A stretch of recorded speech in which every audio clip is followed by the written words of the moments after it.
بله من حال گوند دیره بولینه اول پشمن مزارگاه عبدی راشک و یک مزارم پیروز العالی ازدی نافچه هر دیسانجی کو ایرو اوقات نجبور رسم کتایبت درباره زانیاری زتر مجیور مزارگاه عبدی راش او دی زانیاری زتر درباره ریمچونا اویر رسمی بدمه ایرو روزا اینیه 19/4/2024 طواف عبد الرشا الجندي ديربوني الدبره هويريا طواف عبد الرشا هر سال في وقتي بشتي چهارشنبه سرساله ازديا عيدا ازديا إنيا عولي طواف عبد الرشا عم في طوافيجي برفي قبي عمل مش حمي ازديا ريدو عاچينا وحمي اهل ايماني كسكي اهل خيري واهل ايماني با ام جريدو عاچينا افري رسمي مجي صماتي تشكرن وقا مالا مجيور صماتي تشكرن وبشتي نيرو بريتي تسوار كرن بريا عبد الرش بريتي تسوار كرن و ازديل هافو دو كومت بين وجشن هافو دو بيروزيت كن وطوا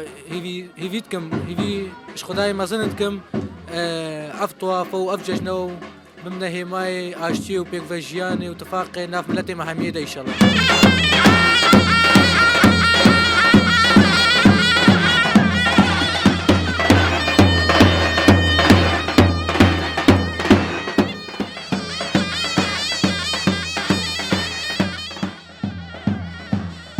بله العالیه که دنیا رسم طواف عبدی رش برای وچونا گووندیا لبردنگ داول زرنای و یک جه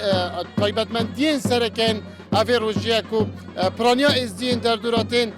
در دورا کانیا دیره بینه اوی گووندی دار دخل بی روژی دا اف گوونده چوا تاکی دیدن و دی اف روژگا خوشیا زیارت مرة اجا وقت كيف كيا مش فرات كن ام حولي زياراتي دون بشتينجش فرات كيفيت كلوسا كيف ما يجي دعوتا خير هذا سر شعباتك دا چه پیامه کرد بی روژی دا براستی اب خوشی خاص دبر هویریا خوشی که حاجة تایبتا وقتی هم هویری لکومتن حاجة نل بر دهول و زرنه با راستی خوشی اینه راستی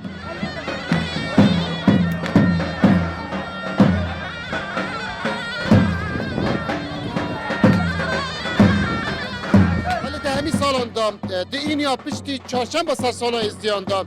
کردین ازدی همو جهین دنیا تایبتی جی لگوندی دیره بونه جنافچه این جدا جدا تین جبول درخصنه اوی ریو رسمی هم بگیردان آهنگو دیلانی هم جی بگیردان ریو رسمی اولی و همو اینیم پشتی چهارشنبه سر سالا ازدیان همو لعوی جی کنفتن بند